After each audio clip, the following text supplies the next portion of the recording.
ఈరోజు దేవుని యొక్క వాక్యంలో గలతీయులకు రాసిన పత్రిక 1వ అధ్యాయం 4వ వచనంలో, మన తండ్రి అయిన దేవుని చిత్త ప్రకారము క్రీస్తు మనలను ప్రస్తుత దుష్టకాలంలో నుండి విమోచింపవలనని మన పాపముల నిమిత్తం తను తాను అప్పగించుకున్నాను.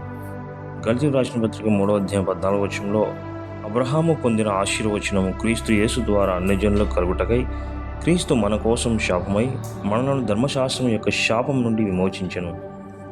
గలతీయులకు రాసిన పత్రిక 4వ అధ్యాయం 4-7లో, అయితే కాలము పరిపూర్ణమైనప్పుడు దేవుడు తన కుమారుని పంపెను.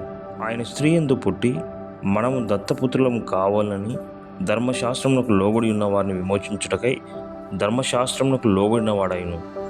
మరియు మీరు కుమారులై ఉన్నందున నాయన తండ్రి అని మొరపెట్టు తన కుమారుని ఆత్మను దేవుడు మన హృదయంలోనికి పంపెను.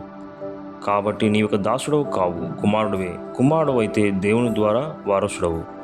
1 కొరింథీ 6వ అధ్యాయం 14వ వచనంలో, దేవుడు ప్రభువును లేపెను, మనలను కూడా తన శక్తి వలన లేపును, మనం కూడా ఆయన శక్తి వలన లేపబడదుము.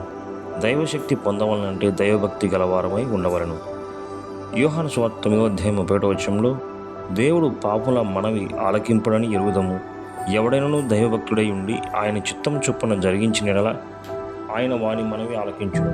మన ప్రార్థన ఆయన ఆలకింపవలనంటే మనము దైవభక్తి గలవారమై ఉండవలను. ఆయన చిత్తం చొప్పున జరిగింపవలసిన వారమై ఉన్నాము.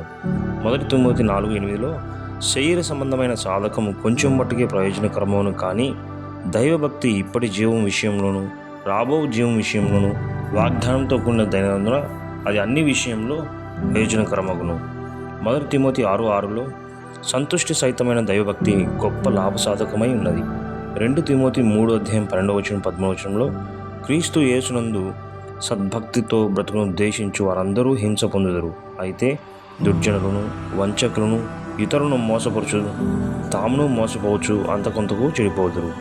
దైవభక్తి లేని వారు దుర్జనులై చెడిపోదురు. దైవభక్తిని సాధకం చేసుకొనుచు శిలువ శక్తిని పొందుదము. ఇప్పుడు ఈ విధంగా ప్రార్థన చేద్దాం. ప్రియ ప్రభువా, శిలువ శక్తిని బట్టి ప్రస్తుత దుష్టకాలం నుండి మమ్మల్ని విమోచించినావు. ధర్మశాస్త్రం యొక్క శాపం నుండి మమ్మల్ని విమోచించినావు.